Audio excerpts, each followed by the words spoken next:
السلام علیکم، محمد سلطان اشر talking chapters کے ساتھ حاضر ہے جی۔ تمام دیکھنے والے ویورز کو میں آج بتاتا چلوں کہ میرے ساتھ نہایت ہی قابل احترام پروفیسر حافظ مولانا محمد شاہ نواز صاحب موجود ہیں۔ سب سے پہلے تو میں حافظ صاحب کا بہت زیادہ شکریہ ادا کروں گا کہ وہ ایک بہت ہی بہترین کاز کے لیے، ایک بہت ہی اہم کاز کے لیے جو ہے انہوں نے مجھے ٹائم دیا۔ جیسے کہ پچھلی ویڈیو میں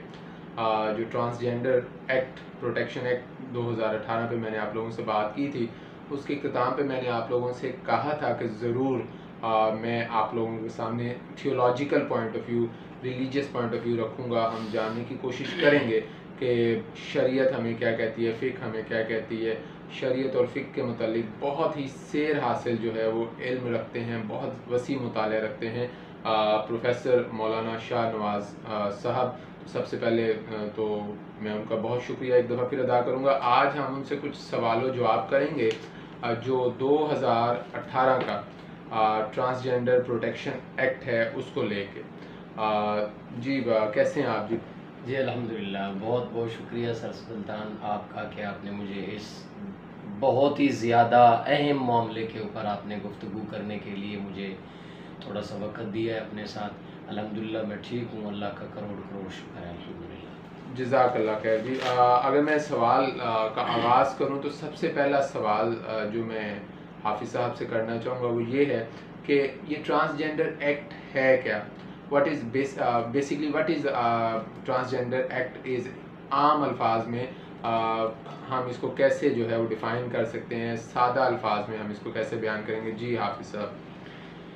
جی سر، بسم اللہ الرحمن الرحیم، نحمدہ ونصلی ونسلم علی رسولہ الکریم، اما بعد۔ دیکھیں، سب سے پہلے آج کل تو جو بات ہو رہی ہے ہمارے پورے میڈیا کے اوپر، سوشل میڈیا کے اوپر، کہ یہ ٹرانسجینڈر ایکٹ جو ہے نا جی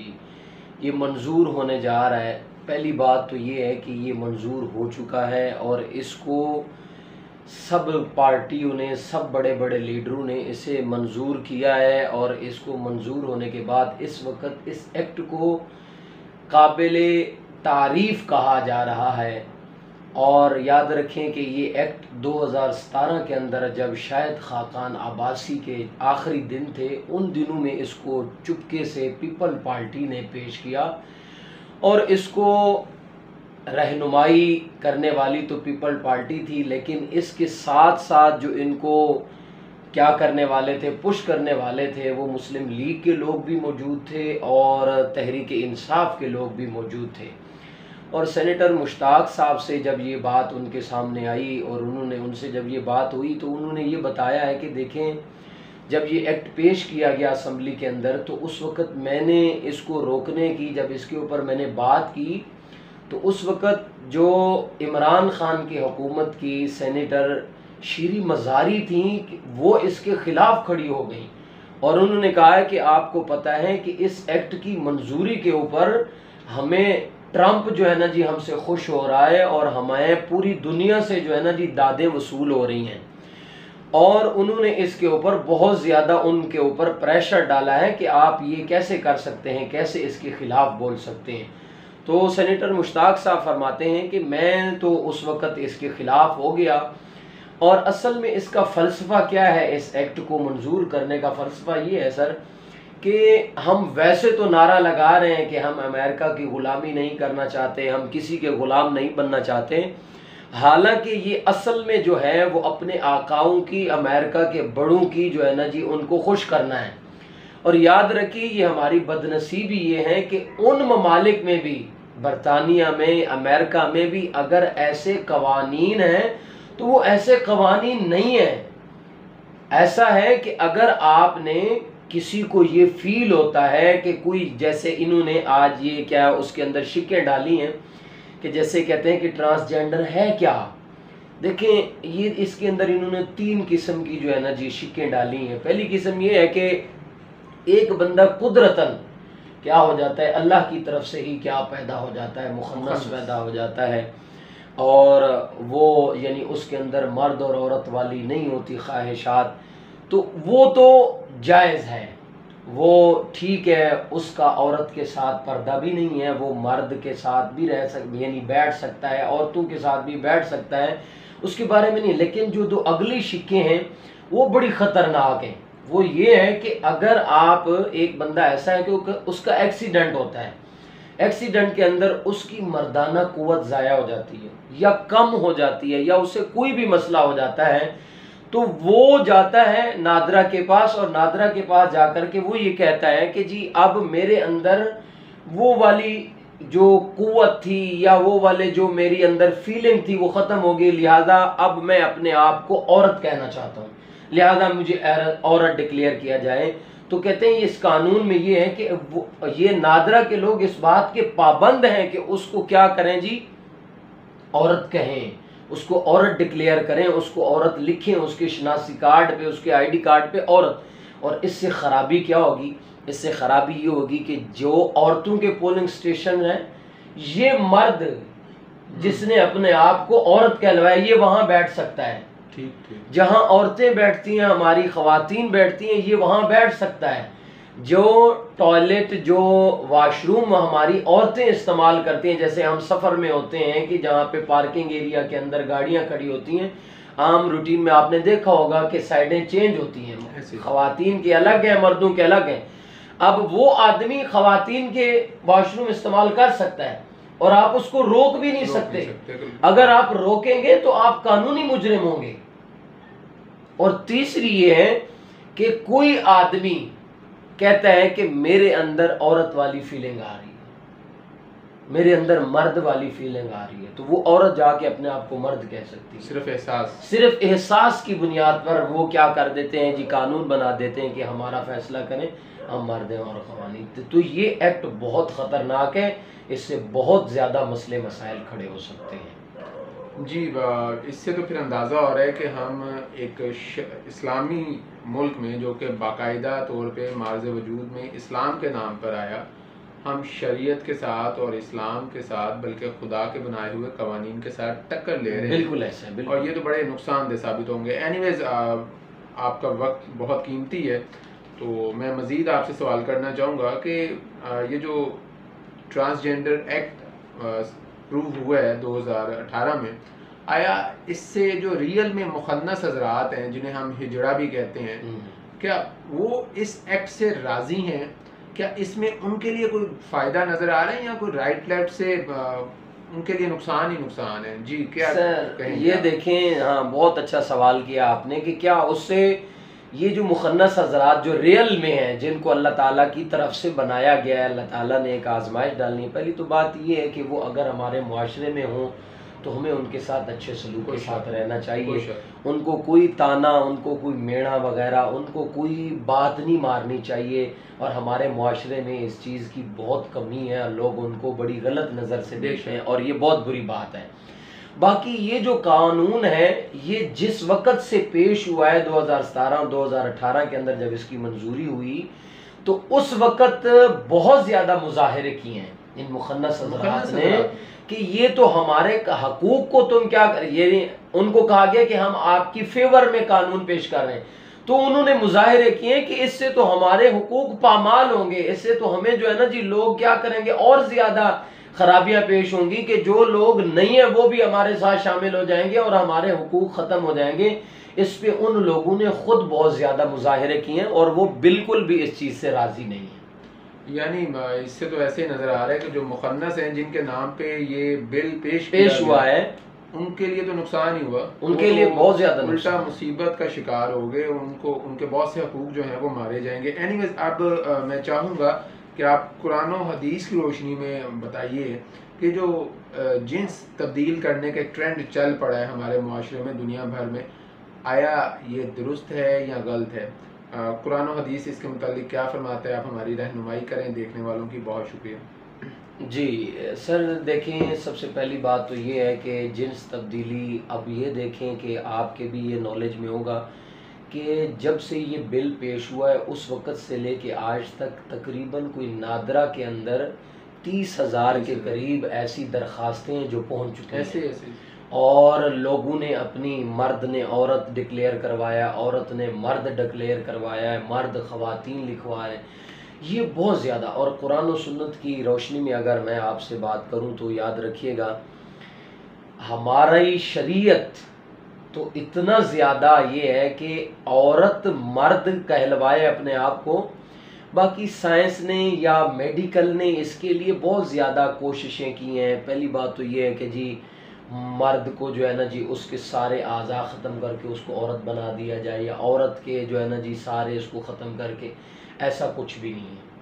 یہ صرف اور صرف اللہ کی ذات کے علاوہ کوئی نہیں کر سکتا. جو اللہ تعالیٰ نے، کیونکہ یہ فطرت پر ہر انسان پیدا ہوتا ہے، جو کوئی مرد ہے تو وہ مرد ہی رہے گا، کوئی عورت ہے تو وہ عورت ہی رہے گی. یہ جو دعویٰ ہوا ہے میڈیکل کا یہ بالکل غلط ہے، ایسا کوئی بھی نہیں کر سکتا. باقی رہی قرآن و حدیث کی روشنی میں، اس کے لیے یاد رکھیں حضور نبی کریم صلی اللہ علیہ وسلم کا ارشاد مبارک ہے کہ ایک عورت مرد بن جائے یا مرد اپنے آپ کو عورت کہے، یہ تو بہت بڑی بات ہے. ہمارے نبی صلی اللہ علیہ وسلم نے اس کے بارے میں کیا ارشاد فرمایا؟ آپ نے فرمایا لعن اللہ المخنث من الرجال، کہ لعنت ہو ان لوگوں کے اوپر جو عورتوں کی شباہت اختیار کرتے ہیں، یا لعنت ہو ان عورتوں کے اوپر جو مردوں والی شباہت اختیار کرتی ہیں. یعنی ایک بندہ مرد ہے، وہ اپنے آپ کو اپنی آواز ایسی بناتا ہے کہ جیسی عورتوں کی ہوتی ہے، اس کے اوپر اللہ کے نبی نے لعنت فرمائی ہے. یا ایسا مرد ہے کہ جس کے اوپر جو ہے نا جی خواتین ہیں کہ وہ اپنے کپڑے ایسے بنا لیتی ہیں، اپنے آپ کو ایسا شو کرنے لگ جاتی ہیں، حالانکہ یہ کہتی نہیں ہے کہ میں مرد ہو گئی ہوں، لیکن راستہ صرف ان جیسا بننے کی کوشش کرنے والوں کو بھی جو ہے نا جی حضور نبی کریم صلی اللہ علیہ وسلم نے ان کے اوپر لعنت فرمائی ہے. تو اس سے بڑی بری بات کیا ہوگی کہ جنس کی تبدیلی. باقی یاد رکھیں حضور نبی کریم صلی اللہ، ایک بات میں آپ کو یہ بھی کہ یہ جو ہمارے مخنث ہیں یہ ان کے ساتھ کیا عورت کا پردہ ہے یا نہیں ہے. اس میں بھی ایک حدیث سنیں کہ ایک مرتبہ حضور نبی کریم صلی اللہ علیہ وسلم، میری اور آپ کی والدہ محترمہ یعنی حضرت ام سلمہ رضی اللہ تعالیٰ عنہ، حضور نبی کریم صلی اللہ علیہ وسلم کی وائف ہیں، زوجہ محترمہ ہیں، تو وہ بیٹھی ہوئی تھیں اور ان کے پاس ایک مخنث بیٹھا ہوا تھا، ایک ہجڑا بیٹھا ہوا تھا، تو اور ان کے بھائی بھی بیٹھے ہوئے تھے. اب وہ ایسا تھا مخنث کہ وہ یہ کہنے لگا، حضرت ام سلمہ کے بھائی سے یہ کہنے لگا کہ اگلی دفعہ جب جنگ ہوگی تو اس جنگ کے، اور یہ حدیث بخاری اور مسلم دونوں کتابوں کے اندر موجود ہے کہ اگر ہم جب جنگ پہ جائیں گے تو اگلی دفعہ جنگ پہ میں آپ کو ایسی عورت دکھاؤں گا کہ جو عورت اس سیدھی ہو تو اس کے پیٹ پہ 4 بل پڑتے ہیں، اور جب وہ نیچے ہو تو اس کے پیٹ پہ 8 بل پڑتے ہیں، کیونکہ موٹی عورتیں اہل عرب کو پسند تھیں. تو وہ یہ بات کر رہا تھا، تو حضور نبی کریم صلی اللہ علیہ وسلم نے یہ بات سن لی اور اس مخنث کو، اس ہجڑے کو اٹھایا اور بھگایا وہاں سے، اور حضرت ام سلمہ سے فرمایا آج کے بعد ایسا مخنث تمہارے پاس نہ بیٹھے، کیونکہ یہ تو وہ ہے کہ جس کے اندر جو خواتین کے بارے میں بات کر رہا ہے، حالانکہ مخنث جو اوریجنل طور پہ اس کو نہ مرد کے ساتھ کوئی یہ ہوتی ہے نہ عورت کے لیے اس کے اندر دل میں کوئی چاہت ہوتی ہے. تو جو اوریجنل ہے ان کا عورتوں کے ساتھ پردہ نہیں ہے. لیکن جو آج کل بن رہے ہیں خرابیاں پیدا کرنے کے لیے، ان کو اس سے تو دور بھاگنا چاہیے، اور ان کو یہ کہنا چاہیے کہ یہ یاد رکھیں اگر اس سے ہم لوگوں نے اس کو نہ روکا، اس سے جن پرستی، اور ایک سوال یہ بھی ہے کہ اس سے جن پرستی کیسے پھیلے گی؟ اس سے جن پرستی اس طرح سے پھیلے گی کہ مرد اکٹھے رہنا شروع ہو جائیں گے. مرد مثال کے طور پہ ایک مرد ہے، لڑکا ہے، وہ اگلا لڑکا جو ہے جس نے اپنے آپ کو لڑکی ڈکلیئر کروایا ہوا ہے وہ اس کے ساتھ نکاح کر لے گا، اور آپ کہیں گے آپ تو لڑکے ہیں، آپ اس کو روک نہیں سکتے، آپ غلط ہو جائیں گے. تو اس سے وہی والی بات آئے گی جو قوم لوط کیا کرتی تھی،